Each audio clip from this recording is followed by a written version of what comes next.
अन्नदाता, हलधर, धरती पुत्र, माटी का लाल, यही नाम है ना किसानों के। और भी इस प्रकार के कितने ही नामों से पहचाना जाता है किसान। और इसके साथ ही एक वो वाक्य जो हमें बचपन में पढ़ाया समझाया जाता था और जो आज भी बच्चे शायद सीखते होंगे, किताबों और कॉपियों में लिखा होता था और जिसको हम लिखकर पढ़कर सुनकर बड़े होते रहे कि भारत एक कृषि प्रधान देश है। लेकिन वास्तविकता क्या है?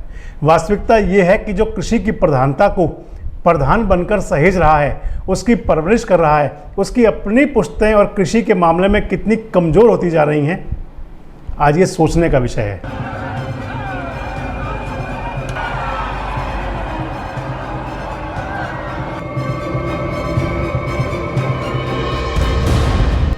नमस्कार, आप देख रहे हैं देश रोजाना और मैं हूं संजय मग्गू। इस कार्यक्रम के शुरू में मैंने आपसे जो कुछ चंद शब्द कहे, जो बातें कही, उन लाइनों को देखकर, उन बातों को देखकर आप ये बात तो समझ रहे होंगे कि भारत में कृषि प्रधान देश जिसे कहा जाता है और संरक्षित रखी जाने वाली कास्ट, जाति या समाज जिसे किसान कहा जाता है, आप इन्हें किसी भी नाम से पुकारें, अपने देश के अंदर आज किसान की स्थिति सबसे ज़्यादा दयनीय है, सबसे ज़्यादा असहाय है।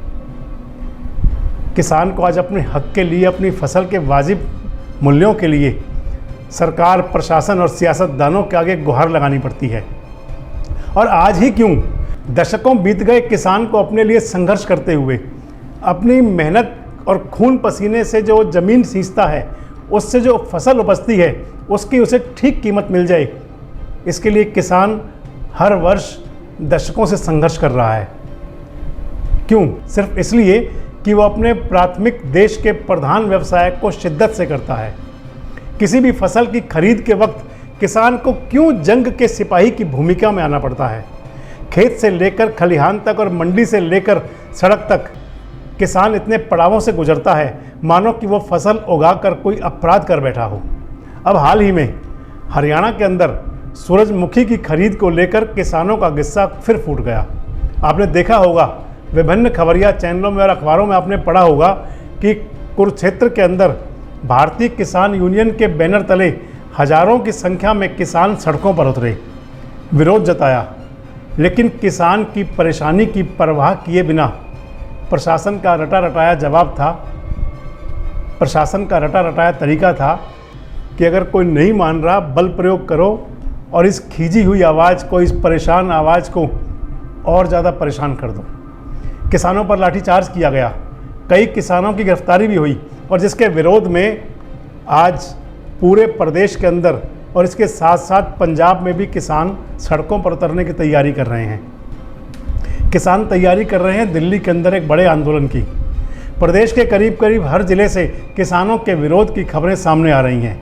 और ये सब हुआ क्यों? मुद्दा समझिए।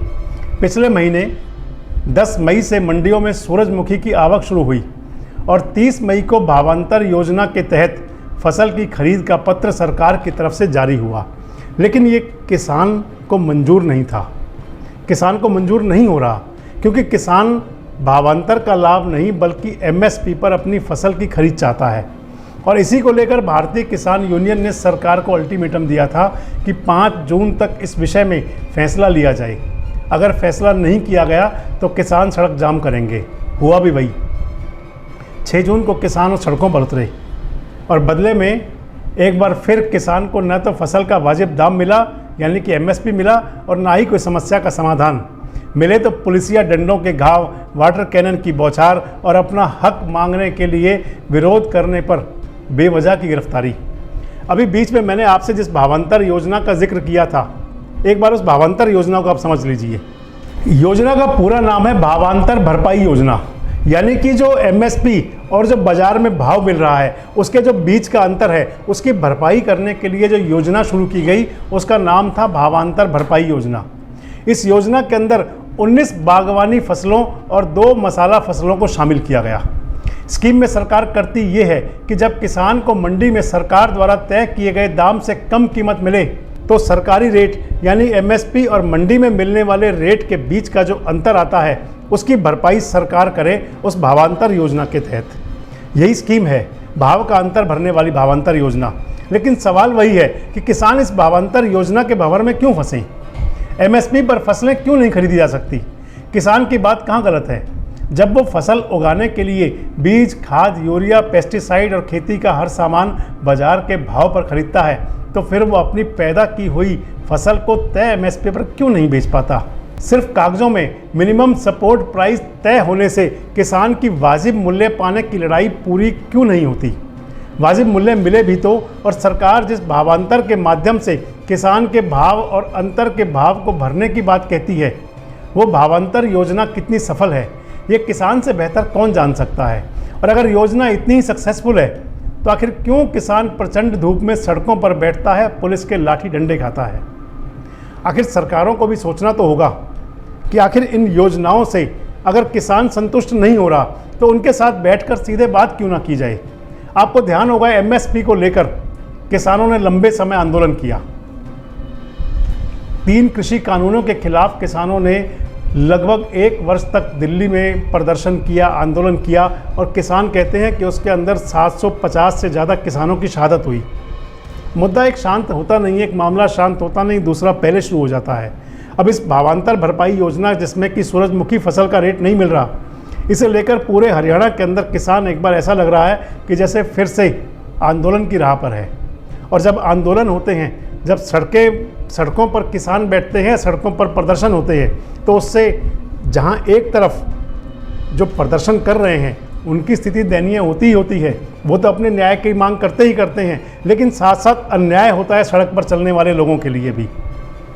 अन्याय उनके लिए भी होता है, सड़कों से गुजरते हैं, रोड जाम मिलती हैं, चाहे वो डीजल और पेट्रोल की बात हो और चाहे समय की बात हो। जब सबकी खपत ज़्यादा हो जाती है तो हर आदमी के चेहरे पर हताशा और निराशा होती है और दिमाग में खीज। आखिर ऐसा क्यों नहीं किया जाता कि इस प्रकार के आंदोलन और प्रदर्शनों की ज़रूरत ही ना पड़े।